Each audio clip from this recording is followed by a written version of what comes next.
Estamos de vuelta en Cátedra Médica. Este lunes de catedráticos lo hemos dedicado a hablar sobre demandas médicas a propósito de todo lo que hemos visto estos últimos días publicado en los diarios. Un panel objetivo con la participación de profesionales del área de la salud y profesionales del área del derecho.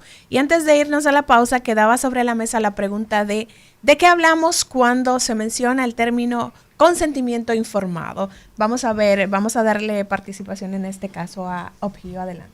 Bueno, el consentimiento informado hay que desglosarlo en diferentes esferas. Constituye primero un derecho constitucional, que es una derivación del derecho a la autodeterminación y la integridad de la persona.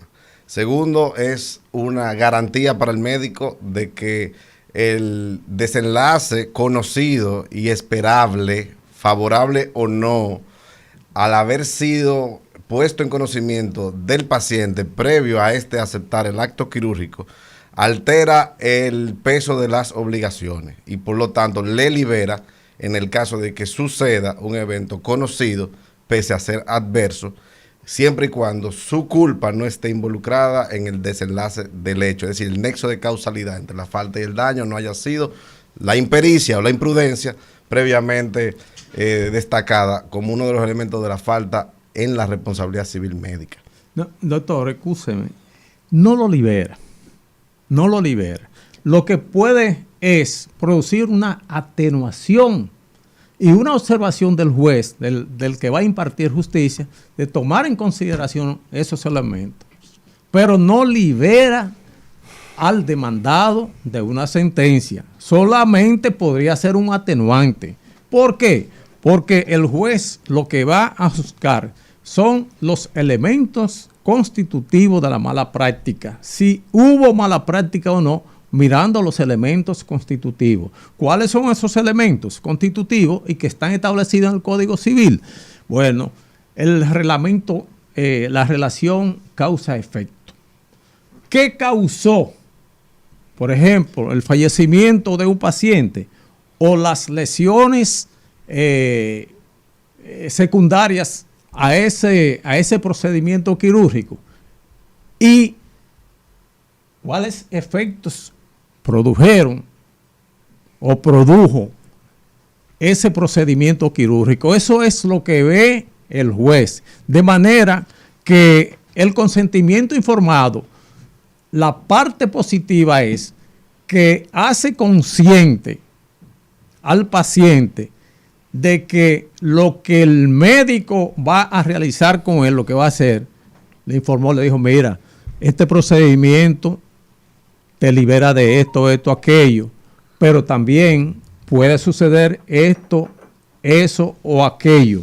¿Qué importancia tiene desde el punto de vista legal el hecho de que me siento con familiares, con pacientes, le explico la situación y cuando concluyo de hacer la explicación, pues le pregunto, ¿tenemos alguna pregunta sí, y alguna duda? Mire, y de ñapa, mire, aquí está este documento donde las complicaciones más probables respecto de esto están expresadas acá. Correcto. Mire, la Suprema Corte de Justicia en la sentencia 9315 de las salas reunidas, luego de un recurso de casación que había dado 2 vueltas por la Suprema, decidió respecto al consentimiento informado que el médico, al establecer la transferencia de la información adeudada, o sea, de darle la información que le debe dar, sí, no se compromete respecto de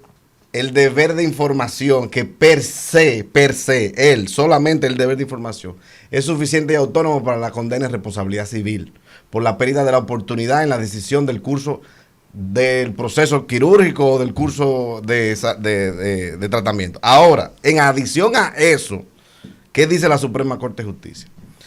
Que si el médico, como dice Orlando, no se libera de manera automática, sino como consecuencia del proceso de sopesar el juez las pruebas de caras al consentimiento, lo que sí es cierto es que si el médico omite dar el consentimiento, no se libera ni siquiera que las causas sean conocidas por la ciencia. Es decir, que hay que hablar todo y hay que tener lo voy a poner llano.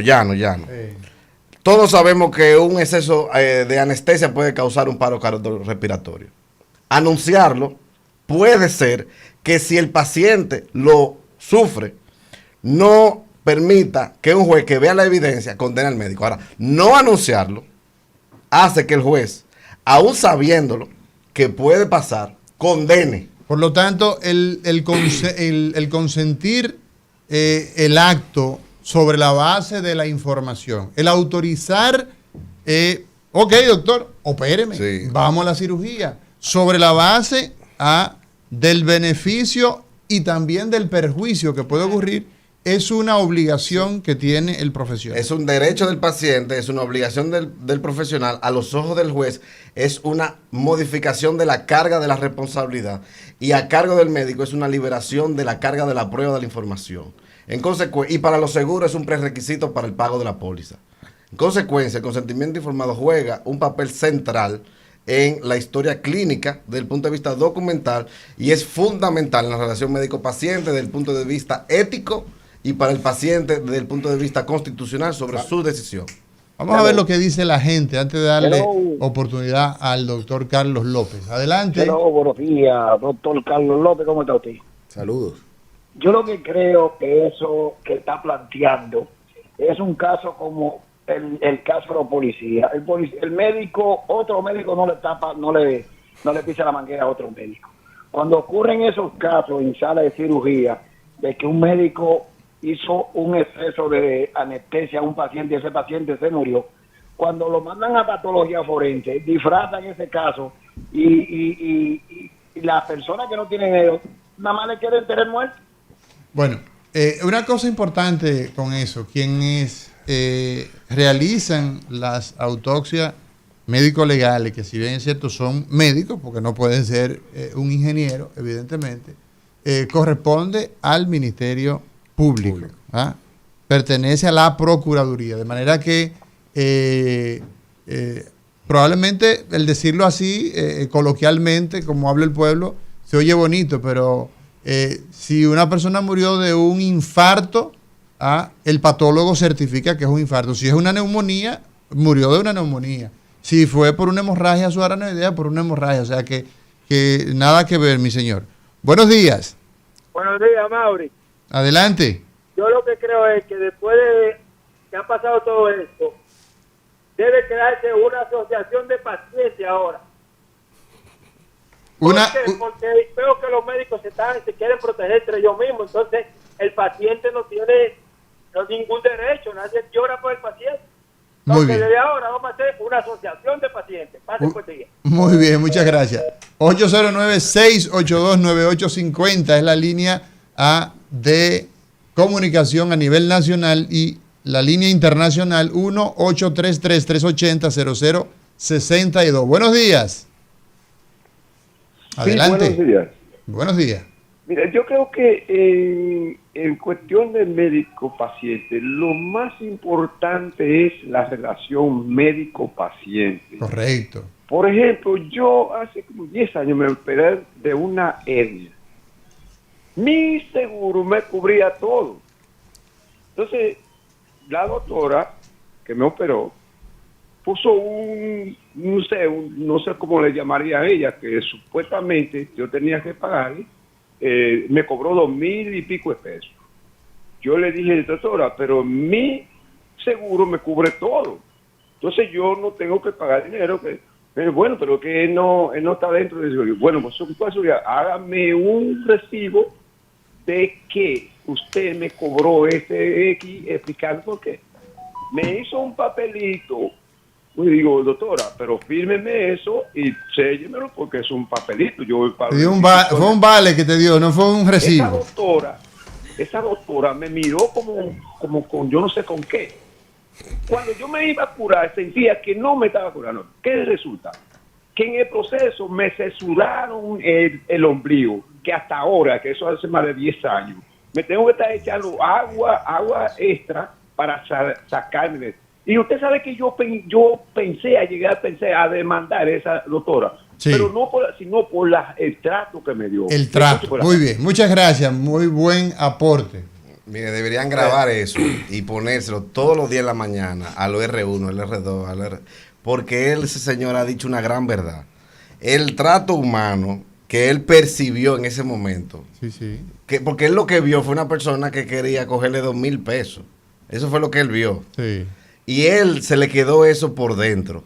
Y no hubo manera que él no creyera que esa doctora tenía algo de culpa. Así su ombligo, que no se le curaba, fuera su culpa. Claro. Entonces, si un día él iba donde un abogado y se quería desahogar un problema que al final tiene que ver con lo que sintió, esa señora para defenderse hubiese tenido que gastar en otro abogado. Más de los 2,000 pesos. Entonces, a Mauri. la lesión ahí es muy válida. Claro. Exacto. Sí. Es esa relación que hay que tener y garantizarle al ser humano las calidades como ser humano. Pero déjame que... La premura en que se está viviendo. Dame un segundo. Sí. Decir también que la doctora tiene todo el derecho de cobrar Sus lo que honorarios. tenía que haberle dicho al doctor, al señora, mire, esos 2,000 pesos es porque el seguro quizá me va a pagar 100 o 200. Sí, claro. Y Es muy nosotros probable. para poder darle este servicio necesitamos vivir. Yo tengo una... Entonces, si ella hubiese compartido la realidad de su intención Sí. y no ocultarlo con el volantico, Sí. a él no se le hubiese quedado eso dentro. Así es. Y es lo que pasa muchas veces con las personas que no trabajamos con seguro médico en la consulta. Yo no trabajo con seguro médico en la consulta y es muy claro. Lo que me paga un seguro, 500 pesos fiado, yo no trabajo por eso. O sea, lamentablemente. Ahora, una persona en sala de emergencia me llama y yo estoy ahí y no estoy investigando si tiene o no tiene, porque es mi obligación. Pero evidentemente que hay que saber en qué terreno está. Si es una emergencia, no hay el lugar a negociación. Hay que atender al paciente, pero sobre la base de la condición digna. Señores, tenemos la oportunidad de conversar hoy con Orlando Arias, Carlos López y el abogado Gilberto Odgio sobre el tema de las demandas médicas en la República Dominicana. Muy buenos días, diga usted. Escúcheme de nuevo, digo yo, es que yo fui al seguro y me devolvieron el dinero. Eso fue el caso. Le devolvieron los cuartos. Muy bien. Vamos a ver. Hey, yo quería, Orlando quería hacer una yo precisión. quiero precisar algo. Vamos a ver. Lo primero es que uno tiene que ponerse en la condición de paciente. Nosotros los médicos ponernos en la condición de paciente. Y es muy triste. Hay que sentarte a ti a esperar a un médico. Sí, En un hospital. Exactamente, sí. Entonces, es muy triste y doloroso cuando a una familia se le muere un pariente. Y hay que entender que en esta sociedad del conocimiento, la sociedad tecnológica, se vive una vida muy apresurada. Y hoy día el médico, a diferencia de lo que fue el médico 40 años atrás, no le dedica el debido tiempo al paciente. Hoy día una consulta fácilmente se hace en 3 minutos, 4 minutos. Dígame, ¿qué usted se siente? Tal cosa. Hazte esto, hazte una sonografía, una resonancia. Y no hace la anamnesis de vida, no le hace una historia clínica. Cuando se le hace una historia clínica a un paciente es donde se establece la empatía entre el paciente y el médico, esa relación de conocer. Y eso está socavando en parte la credibilidad inclusive del médico, y es un elemento también que puede llevar a demanda médica, porque dice el paciente, no, pero que ese hombre ni siquiera la mano me puso. Uh-huh.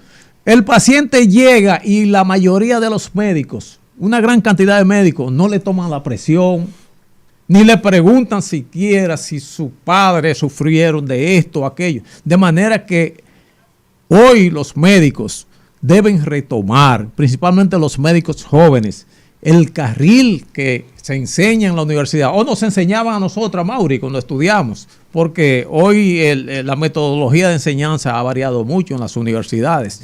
De manera que a mí me parece, cuando ese señor decía, vamos a hacer una asociación de pacientes, yo pienso también que a los pacientes hay que educarlo. El mismo médico tiene que contribuir a la educación del paciente. Que es fundamental. O sea, el médico que no educa a su paciente es un paciente que está totalmente desinformado y viene contra él cuando surgen eventualidades. Sí, realmente... Vamos a ver, adelante, Carlos. Solamente aportar un poquito. Realmente cuando creo que la relación médico-paciente y tratar es el pilar básico en esta situación.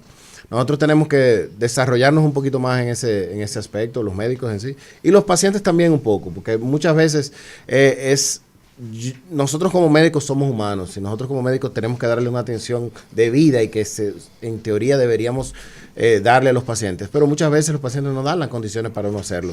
Y también el lugar donde estamos tal vez no nos da las condiciones, no solamente en mi caso yo trabajo básicamente 90% en situación de clínica privada, pero en los hospitales y en los pueblos es difícil tú dar una atención 100% correcta, porque muchas veces no te da la condición. Y eso es algo que tenemos que tratar de mejorar de alguna forma. Vámonos a una pausa, Carlos, y vamos a entrar justamente contigo. Cuando regresemos, el tema del día de hoy, las demandas médicas en la República Dominicana.